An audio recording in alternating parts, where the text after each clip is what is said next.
All right, sports fans, how's everybody out there doing? William Martin coming at you one more time here on YouTube with another edition of the 300 Pounds of Sports Knowledge Podcast. Now, there are multiple reports that the University of Connecticut is in talks with the Big 12 conference to join. And like I always say, where there's smoke, there's fire. Okay.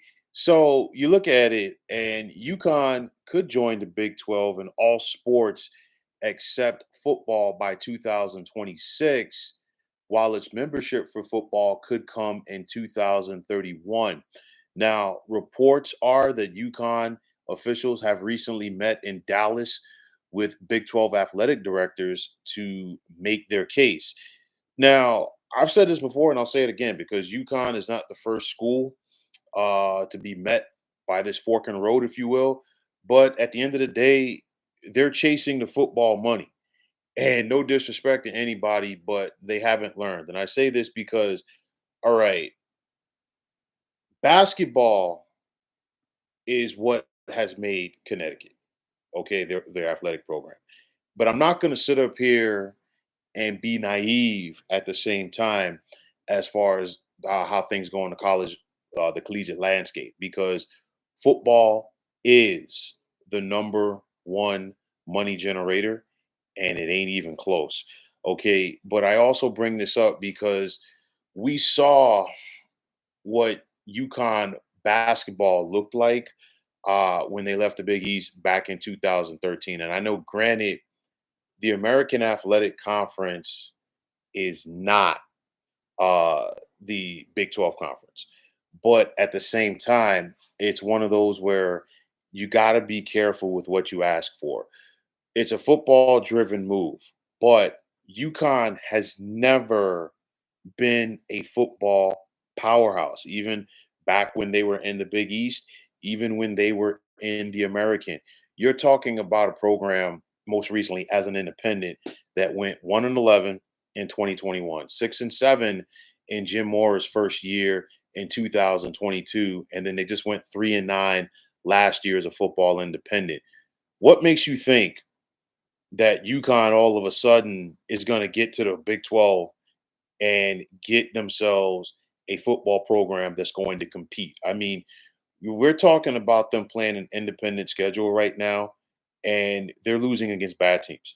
So it's not, you're not just going to automatically flip on a switch and say, hey, we're going to get to the Big 12 and we're going to be a quality football program. It doesn't work like that. You look at their basketball program for both men's and women's. They were not the same in the American Conference. It's going to be more of the same if they go to the Big 12 conference. I know the Big 12 and the American are two different beasts. Don't get me wrong, but sometimes, you know what, you just get lost in the shuffle. And if you think I'm wrong about that, okay, what has Syracuse been basketball wise since they went to the ACC? What has Syracuse been football wise since they went to the ACC? What has Miami been football wise since they went to the ACC? We used to talk about Boston College's basketball program. What have they done since they went to the ACC? What has Pitt done since they went to the ACC? The grass is not always greener as you're going out there and chasing the money. I get it as far as the aspect for football, but maybe, and I'm just, please feel free to disagree with me with what I'm about to say. But you look at the other schools in the Big East; they just said the heck with it. They don't have D1 football programs. The ones that do have football programs, and they've just focused on basketball. And maybe in a different world, it's probably not going to happen. But maybe UConn should just do the same thing as well. It's one of those where we saw Connecticut win a national championship in men's basketball back in 2014 as a member of the American. But remember, that was UConn's first year out of the Big East. They did it with a lot of holdovers from Jim Calhoun as a head coach, and they also did it with a lot of holdovers from the Big East Conference as well. It's one of those where I know that people are looking at Connecticut. They've gotten back to being a premier basketball program. Of course, they are the two-time defending national champions.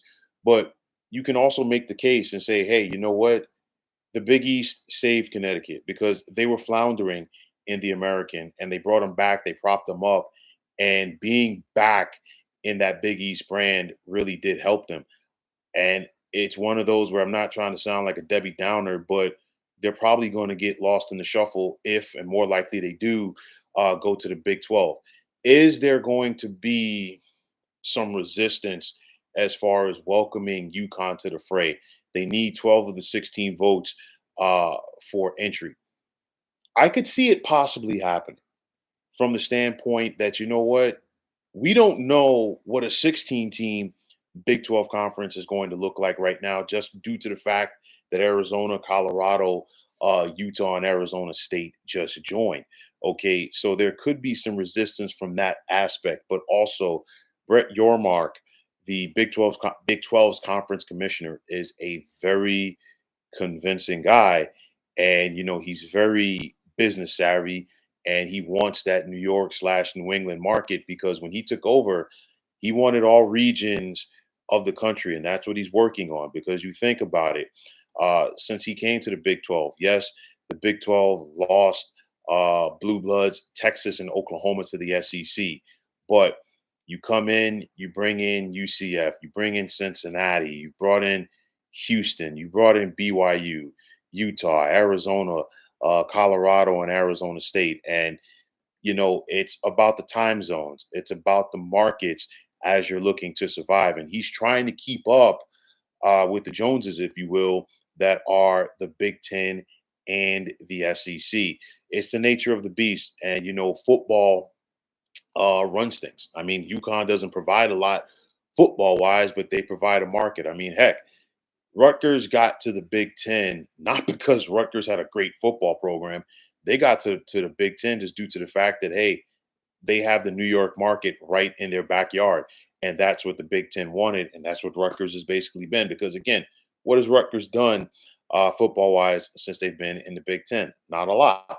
Okay. So you look at it, and there's a lot of questions that have to be answered, and they're going to be unwrapped sooner rather than later. We just saw the Big East earlier this summer get their new television deal for basketball with Fox, Turner, and NBC. This is something that Connecticut, agreed upon as well.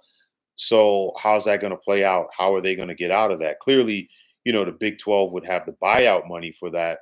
But if you're Fox, if you're NBC, and you're Turner, you gave the Big East that money, because you wanted UConn as part of that deal because they are one of the premier basketball programs right now in the nation. You think about, one of the easy selling points basketball wise to a network. If you're the Big East, you could sell UConn, St. John's, the matchups between Dan Hurley and Rick Pitino, just to name a few.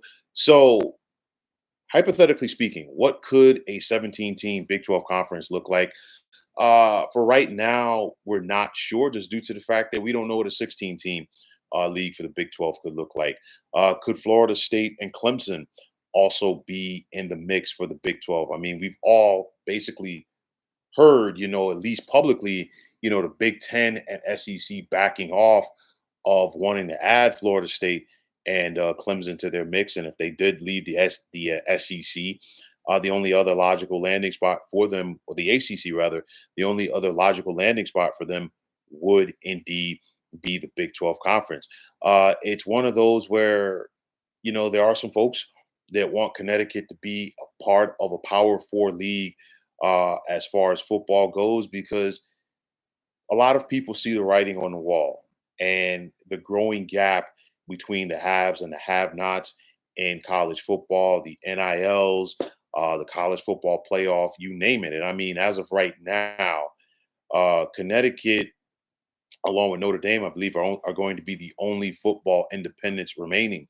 Massachusetts is going to the MAC. And of course, in them leaving the MAC, they're leaving the Atlantic 10 for basketball. And when you think about A10 basketball, UMass was a longtime staple there. Granted, they're not even close basketball wise to being what they once were under former head coach John Calipari, but nonetheless, it's the nature of the business. Either you're trying to be in a power conference for football, or you're just dropping your D1 program altogether because only Notre Dame at this point has the ability to stay on strong as an independent. Why? Because they're Notre Dame. They're going to get a seat at the table in the college football playoff.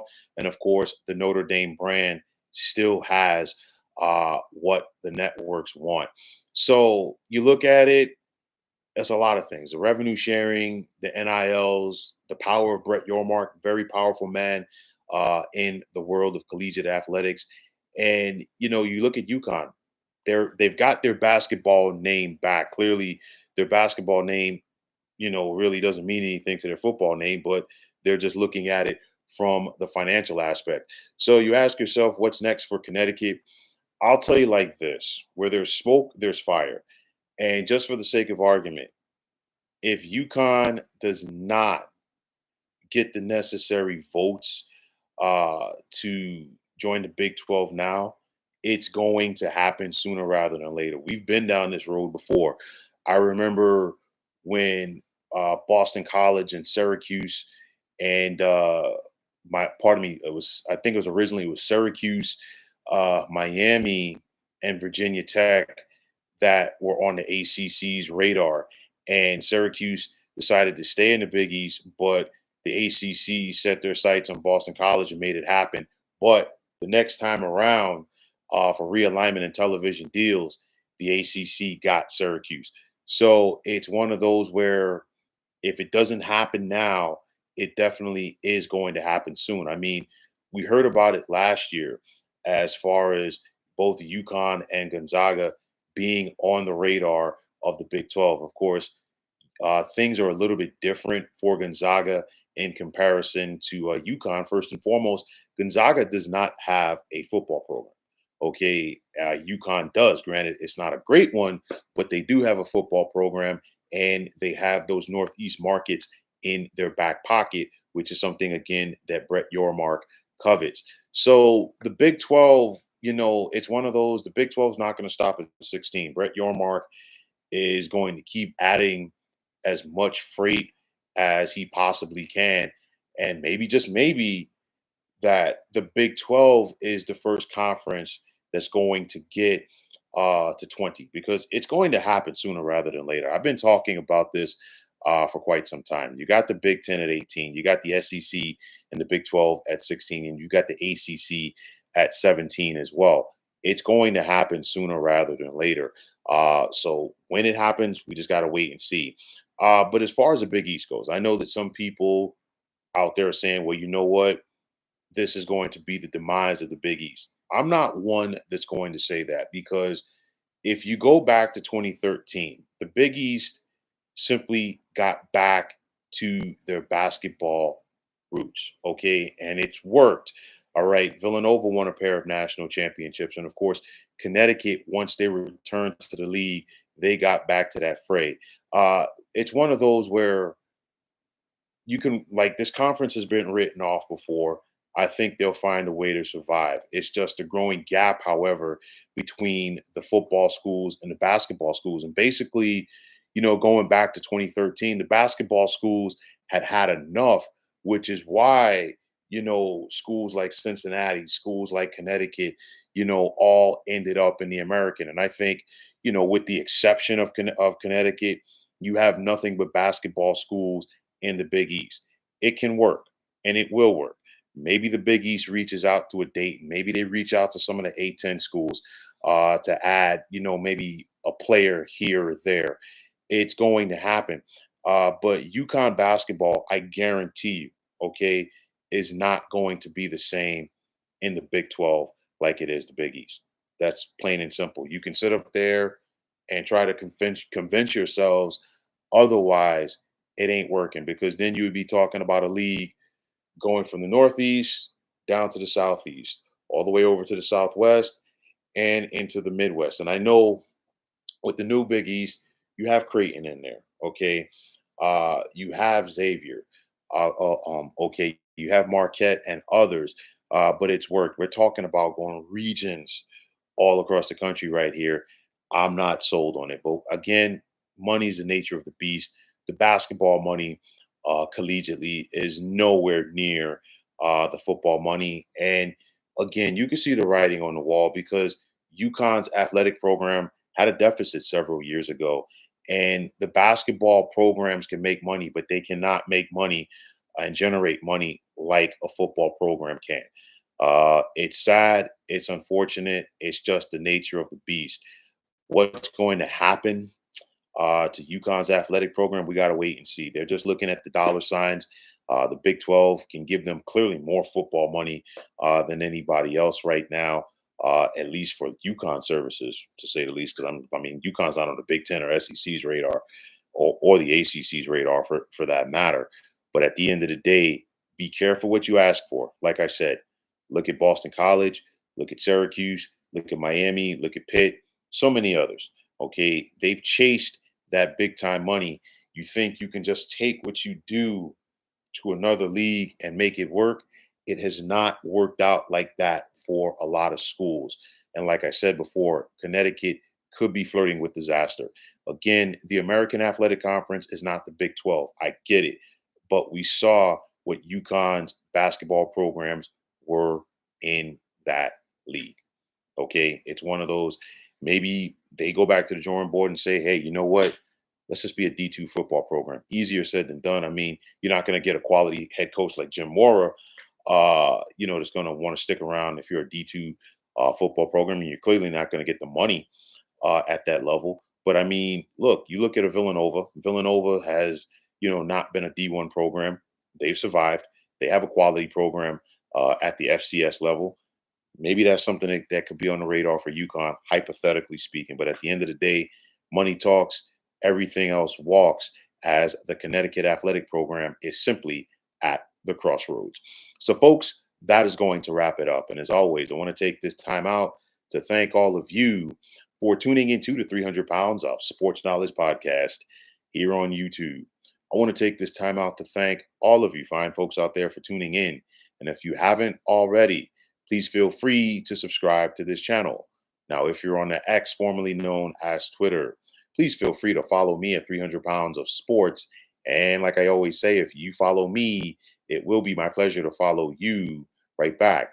There's also the sports discussion group on Facebook at the Sports Depot 365. You can check it out. Drop a line and be a part of one of the better sports debating sites going on social media. So once again, fine folks, my name is William Martin, and I'm signing off. And I'm saying take care and have yourselves a wonderful day.